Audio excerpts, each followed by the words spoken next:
pedaços. Não consigo respirar. Eu te amo, mãe. Me desculpe, eu te amo. Meu Deus. Corram! Os prédios estão caindo.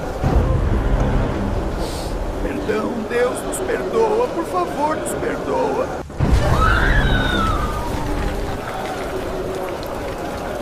Socorro! Estamos presos aqui embaixo. Socorro! Estamos cercados pelo fogo!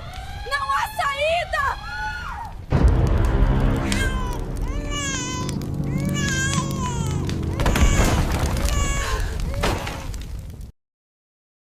São Paulo, 24 de dezembro de 2025. O relógio marca 19 horas. O céu está avermelhado pelo pôr do sol e a cidade vibra com a euforia natalina. Nas ruas, vendedores gritam ofertas, famílias se reúnem, entregadores correm contra o tempo. No entanto, um detalhe despercebido começa a se formar acima da metrópole. Nuvens negras surgem repentinamente do oeste, cobrindo o céu em uma escuridão antinatural. Os meteorologistas não conseguem explicar o fenômeno. Em segundos, o dia se torna noite.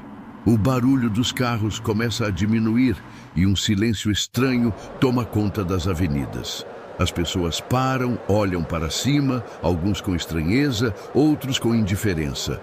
Mas há os que sentem um frio na espinha. Algo está errado.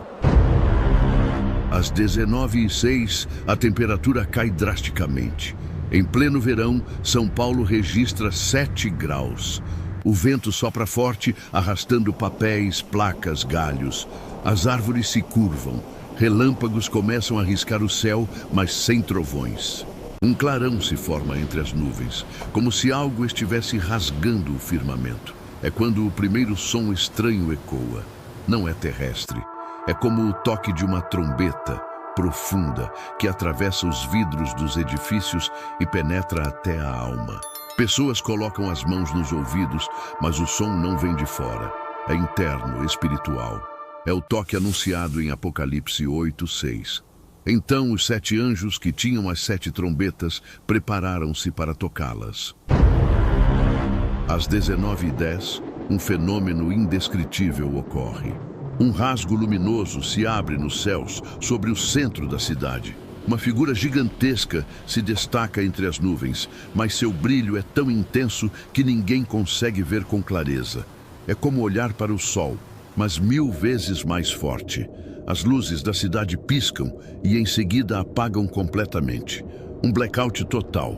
Todos os prédios, casas, avenidas mergulham na escuridão. No entanto, o céu continua iluminado por aquela figura suspensa, imóvel, silenciosa. Muitos caem de joelhos. Outros começam a correr. Telefones perdem sinal. Satélites saem do ar. O mundo inteiro sente, mas São Paulo é agora o centro da profecia. Às 19h15, bolas de fogo começam a cair do céu. Não são meteoros, são chamas puras que caem como projéteis incandescentes sobre edifícios e casas. Uma delas atinge um supermercado no Tatuapé, que explode em segundos. Outra atinge um prédio, causando um colapso parcial. O caos se instala. As pessoas gritam, correm sem direção. Ambulâncias e bombeiros tentam se mover, mas há congestionamentos em todos os sentidos. O pânico toma conta da cidade. As sirenes se misturam ao som de mais trombetas. E uma nova voz, agora audível, ecoa sobre os céus. Caiu a grande Babilônia. Apocalipse 18:2. Não é apenas São Paulo. As estruturas do mundo começam a ruir. Às 19h20, uma fenda gigantesca se abre no chão da Zona Sul. Um terremoto sacode a cidade com magnitude 9.3, jamais registrada no país. Prédios caem, viadutos desmoronam. A Avenida 23 de Maio se parte ao meio. Sirenes de alarme nuclear soam, mesmo sem explicação. Animais fogem em desespero. As igrejas se enchem, pessoas batem nas portas clamando por salvação. Algumas caem em prantos, outras em transe. Em bairros nobres, os alarmes disparam. Nos bairros periféricos, o céu vermelho parece ainda mais próximo. As pessoas se perguntam, isso é real? E os que conhecem as Escrituras reconhecem, e eis que vinha nas nuvens um semelhante ao Filho do Homem. Apocalipse 1:7. Às 19h30, a figura nos céus se move. Não anda, não voa. É como se estivesse acima do tempo e do espaço. Uma multidão a acompanha, seres celestiais que ninguém pode contar. Os céus se abrem completamente e então uma nova luz rasga o firmamento.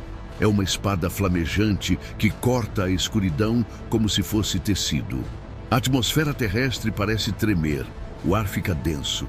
As pessoas não conseguem respirar direito. Às 19h35, um fenômeno acontece em todas as partes da cidade. Pessoas começam a desaparecer, do nada, em um instante. Em segundos, motoristas somem de seus carros, famílias somem de suas casas. Roupas caem no chão, celulares escorregam das mãos. O arrebatamento. Crentes em Cristo são tomados da terra. Os que ficam entram em desespero. Muitos que zombavam agora gritam por misericórdia. Outros atônitos não compreendem. As redes sociais colapsam. O mundo inteiro está vendo o mesmo evento. Em Nova York, a Times Square entra em colapso quando o céu escurece ao meio-dia. Telões explodem um a um, luzes se apagam e multidões entram em pânico ao verem as estátuas da cidade, como a da Liberdade, sendo atingidas por relâmpagos que vêm do alto e racham suas estruturas de metal. O rio Hudson transborda e inunda os túneis do metrô. Os prédios em Manhattan balançam com um terremoto simultâneo. Em Londres, o Big Ben marca 0000. O ponteiro trava como se o tempo tivesse sido cancelado. O Palácio de Buckingham é tomado por uma nuvem densa que ninguém consegue penetrar. O Tâmisa muda de cor, ficando escuro como óleo queimado. Pessoas correm pela Tower Bridge, mas ela desaba em segundos, levando carros e ônibus para as profundezas do rio. Helicópteros militares sobrevoam a cidade, mas são puxados para baixo por uma força invisível que rasga os céus. No Oriente Médio, as areias do deserto se agitam como se estivessem vivas. Em Jerusalém, o Muro das Lamentações treme e uma rachadura vertical o divide ao meio. O monte do templo emite uma luz dourada intensa, como se prestes a se abrir. Em Meca, a Caaba é engolida por uma fenda no solo. Multidões que estavam em peregrinação entram em desespero. Líderes religiosos tentam conter o pânico, mas são silenciados pela mesma voz que ecoa em todo o globo, chamando cada nação à responsabilidade. Na China, Pequim entra em colapso completo. A Praça da Paz Celestial é coberta por uma sombra contínua. As gigantescas torres do distrito financeiro caem como dominós. Milhões de drones, antes em voos sincronizados, despencam do céu sem energia, como moscas mortas. Na Índia, o rio Ganges borbulha e exala vapores tóxicos. Os templos sagrados ruem. Em Mumbai, a água do mar invade a cidade com velocidade incomum, arrastando bairros inteiros com a força de uma avalanche líquida. Na Rússia, Moscou congela de forma sobrenatural. Em questão de minutos, a temperatura cai para 60 graus. O Kremlin é tomado por gelo negro que se espalha como veneno sobre os telhados. Os canais de comunicação são invadidos por sinais indecifráveis. Em Berlim, o portão de Brandemburgo desmorona como se tivesse sido corroído por séculos em segundos. Torres de igrejas históricas desabam. A Europa mergulha em escuridão, literalmente e espiritualmente. Na África, o Saara se transforma. Tempestades de areia se tornam colunas flamejantes, lagos desaparecem. Em Lagos, Nigéria, edifícios modernos são engolidos pela terra. Na Cidade do Cabo, a Table Mountain se parte em duas. Na América do Sul, Buenos Aires afunda em meio a uma onda sísmica que parte o continente. O Cristo Redentor, no Rio de Janeiro, Se mantém por alguns segundos de pé antes de ser tragado por uma rachadura que abre o morro inteiro ao meio. No Japão, Tóquio mergulha em um blackout completo. O Monte Fuji entra em erupção, mas o fogo que sai dele não é natural. É azul, denso e flutua no ar. As ilhas do arquipélago começam a se mover, como peças de um quebra-cabeça desmontado. Em Sydney, a ópera é destruída por uma onda que invade a costa e engole bairros inteiros. Na Antártida, massas de gelo explodem do solo, lançadas a quilômetros no céu, como se o próprio planeta estivesse sendo rasgado por dentro. Não há refúgio, as fronteiras desaparecem, as culturas colapsam, as civilizações entram em colapso simultâneo. Todos os olhos se voltam para cima e todas as vozes, em qualquer idioma, gritam a mesma coisa: é o fim. Às 19h40, a cidade de São Paulo já não se parece com nada conhecido. Fumaça, fogo, choro e ranger de dentes. As águas do rio Tietê se transformam em sangue. Um odor terrível se espalha. Pragas começam a surgir. Nuvens de gafanhotos gigantes invadem a zona leste, devorando tudo no caminho. Uma escuridão mais densa cobre a cidade, como a 9ª praga do Egito. Às 19h45, os governos finalmente tentam reagir. O gabinete de crise do Palácio do Planalto é ativado às pressas. O presidente Lula, cercado por assessores e militares de alta patente, segura o telefone com mãos trêmulas. Ele liga diretamente para Nicolás Maduro, presidente da Venezuela. A pergunta é direta: isso é o começo de uma guerra? Vocês sabem de algo? Do outro lado da linha, a resposta vem com hesitação. Aqui também está tudo fora de controle. Não temos informações concretas, mas não parece coisa deste mundo. No mesmo momento, em Washington, o presidente Donald Trump surge em uma videoconferência emergencial com representantes da OTAN. A tela mostra dezenas de generais, ministros e chefes de Estado. Trump insiste que isso pode ser um ataque massivo com nova tecnologia, talvez da China ou da Rússia, e ordena que os sistemas de defesa nuclear entrem em alerta máximo. Mas os radares não respondem. Os satélites estão fora do ar. E a Casa Branca, que deveria ser um centro de comando global, está sob toque de recolher por ordens da própria segurança interna. Na Rússia, Vladimir Putin se reúne em um bunker subterrâneo nos arredores de Moscou. Ele ouve relatos do colapso simultâneo das cidades de Kazan, Novosibirsk e São Petersburgo. Todos os canais de comunicação internos falharam. Mas ele não hesita. Ordena mobilização imediata das forças nucleares estratégicas.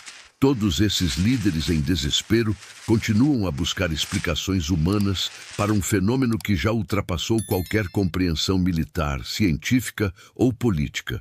Nenhum deles admite publicamente o que suspeitam em silêncio.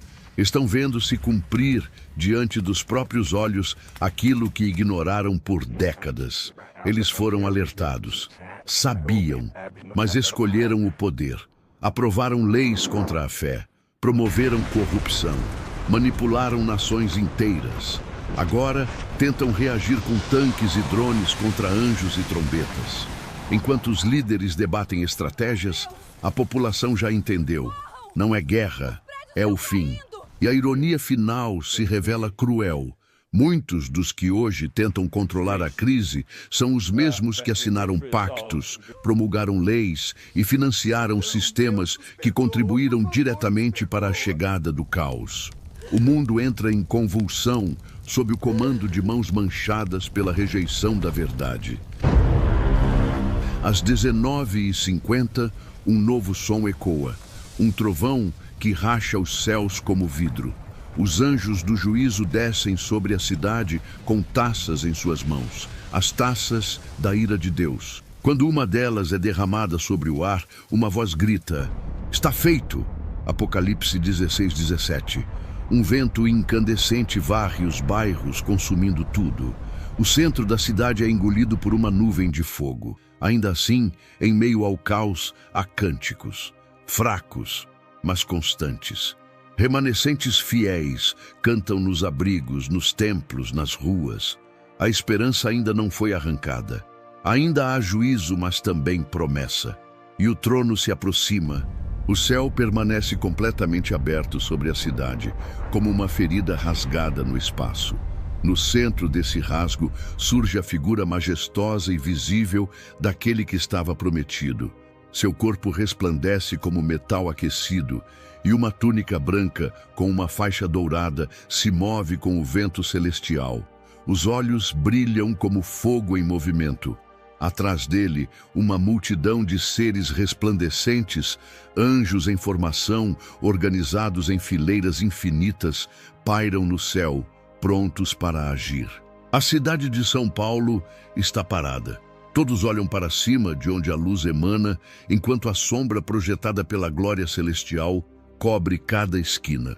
Nos bairros centrais, pessoas saem dos prédios parcialmente destruídos. Muitas caem de joelhos ao verem a figura no céu. Outras tremem, se abraçam ou gritam, chamando por familiares que desapareceram minutos antes. Policiais abandonam postos, soldados deixam as armas. A comunicação está totalmente cortada. O rádio transmite apenas ruído. As televisões que ainda funcionam exibem apenas a imagem do céu aberto. Os hospitais estão lotados, mas até os médicos param. As sirenes cessaram. O som agora é outro, como o de um trovão contínuo, vindo do alto, como se o próprio céu respirasse. Do outro lado da cidade, na região da Luz e do Brás, colunas de fumaça sobem após explosões causadas por descargas vindas do céu. Os trilhos do metrô estão retorcidos, vagões abandonados. No alto da Cracolândia, o que sobrou de um hotel é completamente consumido por fogo que não se apaga. Não há bombeiros, não há socorro. Moradores em situação de rua, antes ignorados, agora são vistos orando em voz alta. Nas favelas, os becos estão lotados de gente chorando, muitos se agarrando a bíblias rasgadas, outros tentando fugir para lugar nenhum. No meio da Avenida Paulista, o chão começa a rachar. De dentro das fendas, não sai lava. Sai uma luz escura, espessa, como fumaça viva. Essa substância se espalha, cobrindo carros, postes e vitrines. Pessoas que entram em contato direto com ela gritam, como se queimassem por dentro. A multidão corre em pânico para dentro dos prédios ainda em pé, mas as portas automáticas travam. Elevadores param no meio do trajeto. Alguns tentam subir pelas escadas, outros se jogam das sacadas, tomados pelo desespero. Na zona oeste, colunas de anjos tocam o chão. Cada um deles é gigantesco, com roupas de linho e olhos que brilham como relâmpagos. Quando seus pés tocam o solo, a terra ao redor treme. Eles não falam, apenas apontam para regiões específicas da cidade. Ao seguirem a direção indicada, surgem crateras, rachaduras e desabamentos. Uma dessas manifestações ocorre no Morumbi. O estádio, que estava vazio, é partido ao meio como se fosse papel, com placas de concreto sendo erguidas no ar e depois lançadas com força sobre prédios vizinhos. No centro da cidade, uma estrutura etérea começa a se formar no céu. Parece um trono, construído de luz e fogo. Ao redor dele, 4 grandes seres giram em movimentos sincronizados. Cada um tem múltiplos olhos e asas e voam em círculos lentos. A presença deles causa paralisia nas pessoas. Até mesmo os que estavam em movimento caem no chão, sem conseguir respirar. O ar parece mais pesado, a luz mais intensa, o calor insuportável. Os relógios pararam. Ninguém mais sabe que horas são. Nas marginais, carros abandonados cobrem a pista. Em alguns deles, os motores ainda estão ligados. A maior parte das pontes cedeu. A ponte estaiada está torta, com os cabos pendendo. Helicópteros tentaram voar, mas foram abatidos por colunas de fogo que saem direto das nuvens. As câmeras de segurança captam os últimos registros antes de apagarem de vez. E nas telas dos celulares, antes de se desligarem, uma única notificação surge. Chegou o tempo do fim. e não enviada por nenhum aplicativo conhecido. A próxima etapa da destruição começa com uma chuva ácida. As primeiras gotas caem silenciosas, mas quando tocam o concreto e a pele, produzem vapores tóxicos. Pessoas gritam e tentam se cobrir com o que encontram: papelões, sacos plásticos, roupas molhadas. Mas é inútil. A substância que cai dissolve metais leves, invade sistemas elétricos e destrói equipamentos. As escolas, shoppings e igrejas que ainda tinham estrutura agora são corroídas por fora, como se envelhecessem 1000 anos em minutos. Mesmo assim, em meio à destruição, cânticos são ouvidos. Vêm de dentro de túneis, porões, eclesiolas escondidas. Pequenos grupos de fiéis resistem, cantam hinos antigos, oram alto, mesmo com lágrimas. Alguns têm os olhos fechados, outros fitam o céu com esperança. São como tochas acesas em meio ao breu.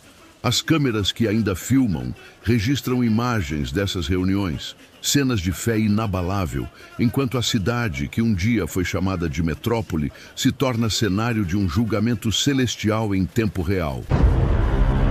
Uma nova onda de luz cobre a cidade como uma cortina elétrica. Não é calor, não é vento. É uma força palpável que passa pelas ruas como um scanner divino. Todos os que ainda permanecem em São Paulo são tomados por uma sensação de julgamento imediato. Alguns tentam se esconder debaixo de carros, outros se enterram entre os escombros, mas não há onde escapar. O chão emite uma vibração. Do subsolo, grandes rachaduras se abrem. Embaixo de muitos bairros, bolsões inteiros desabam, como se a terra estivesse se desfazendo sob os pés. No céu, atrás da figura que reina no centro, surgem estruturas nunca antes vistas. Torres douradas, colunas de cristal e uma muralha translúcida contornam a imagem de uma cidade celestial. Ela paira no horizonte, se aproximando lentamente. É a Nova Jerusalém, surgindo em contraste com o caos terreno. E à medida que se aproxima, tudo que é corrompido começa a ruir. Antigos monumentos caem, estátuas racham ao meio. Tudo que simbolizava a glória humana se quebra sem resistência. O som predominante agora é o da queda, não de prédios, mas de impérios. As águas dos rios recuam completamente. O leito do Tietê seca. Os canais de esgoto são expostos, mas não exalam cheiro. São agora corredores vazios.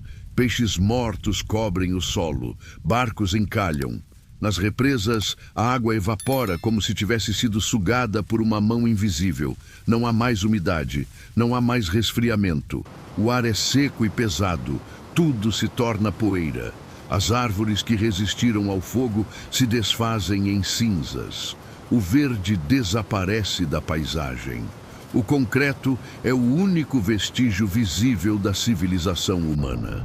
Enquanto isso, grandes clarões continuam a rasgar o céu. Não são relâmpagos, mas aberturas, como janelas que mostram trechos de outros lugares do mundo também sendo consumidos. Nova York, Tóquio, Paris, Cairo, todas em ruínas. Os continentes parecem estar se partindo ao meio. A Terra se curva sobre si mesma, como se estivesse prestes a colapsar. É um ajuste cósmico, como se o próprio planeta estivesse sendo reiniciado. Os oceanos, vistos de cima, estão em ebulição. Ilhas desaparecem. Montanhas são aplainadas. O eixo da Terra muda sutilmente. Então, no meio do caos, uma pausa. Por um minuto, tudo silencia. Não há fogo, não há terremoto. Apenas uma vibração constante, como o som de uma nota única sendo sustentada. O céu escurece completamente. A figura que reina no alto se ergue e sua voz ressoa, não apenas no ar, mas dentro de cada ser que ainda respira. Não são palavras em português, nem em qualquer idioma conhecido, mas todos compreendem. É a sentença, é o veredito final. É o encerramento da história da humanidade, como a conhecíamos. Com um gesto, ele aponta para a cidade celestial que se aproxima. E como resposta, uma multidão de luzes se desprende da terra. São almas sendo elevadas, guiadas por anjos, levadas até os portões da nova realidade. Não há filas, não há resistência, apenas a separação entre o que pertence ao novo reino e o que deve ser deixado para trás. O chão treme uma última vez. A velha cidade de São Paulo, agora irreconhecível, se afunda lentamente sob a terra. Não explode, não queima, apenas desaparece. No lugar onde antes havia concreto e caos, resta um campo vazio, nivelado, como se alguém tivesse apagado tudo com um único gesto. No céu, apenas a nova Jerusalém permanece visível, flutuando, imponente, inacessível. Por enquanto, a terra está quieta. O juízo foi concluído, o trono permanece, o rei reina e o tempo já não existe. E se tudo isso realmente acontecesse hoje? E se o que você acabou de assistir não fosse apenas uma simulação, mas um retrato antecipado do que já está determinado? Será que você estaria pronto? Será que seus olhos se voltariam ao céu com esperança ou com medo? Esse vídeo não é só uma ficção baseada no Apocalipse, é um alerta. As profecias não são metáforas vagas, são avisos reais. Jesus vai voltar. A questão não é se, mas quando. E quando esse momento chegar, não haverá tempo para pensar. Só haverá espaço para a consequência das escolhas feitas agora. Você tem vivido como se fosse viver para sempre? Ou tem se preparado para a eternidade? Qual seria sua reação se o céu se abrisse neste exato minuto? Deixe nos comentários.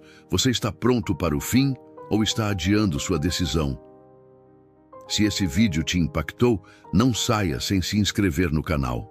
Aqui, a verdade bíblica é contada com profundidade, impacto e responsabilidade. Ative as notificações para não perder nenhum conteúdo que pode